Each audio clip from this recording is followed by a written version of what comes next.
Back in 2009, I started back as a student. The way that I got involved with Habitat was really had to do with a good friend of mine.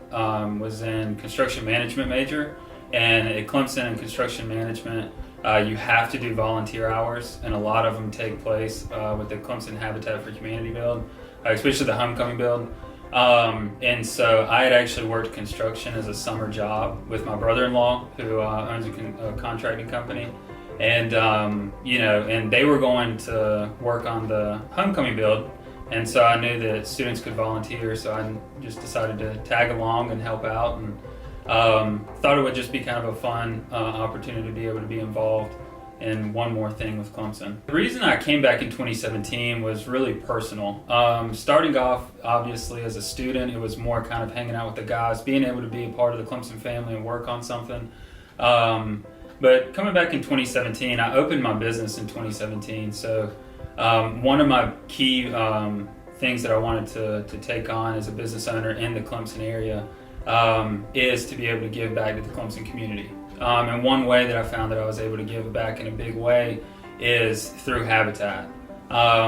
Growing from, being a student and being able to kind of work with the Clemson Habitat, then all of a sudden becoming a business owner, I was able to kind of grasp a little bit more of what Habitat was about, how the individuals that it was helping were alongside us, working alongside us, and that was kind of a big point for me. I saw the value that the individuals who were going to be owning this house that we were working alongside.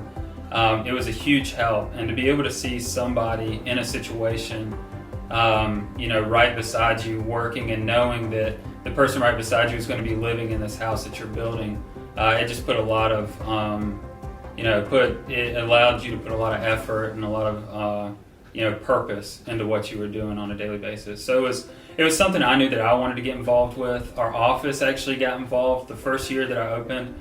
I made sure that we had half the office there.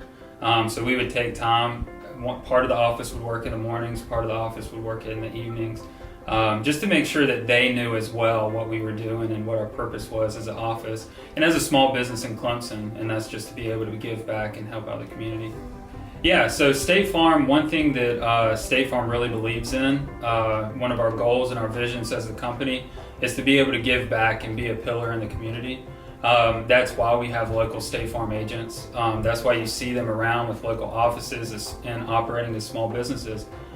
Is because we are the pillars of the community, and we're able to have the boots on the ground and give back and work with the community. And so State Farm sees a value in that, and they see us as being able to give back and really put hands-on in our involvement. And State Farm's been huge in the fact that they've been able to partner with Habitat for Humanity and give back financially in large donations. I know, like you said, in the last 5 years, we've given $50,000. So it's just been, a huge blessing for us, especially for me, to be able to be one of the State Farm agents that has been able to present the checks to the Pickens Habitat for Humanity in the Clemson chapter. So it's really been kind of a blessing and humbling for me to be able to help out with that and be a part of it.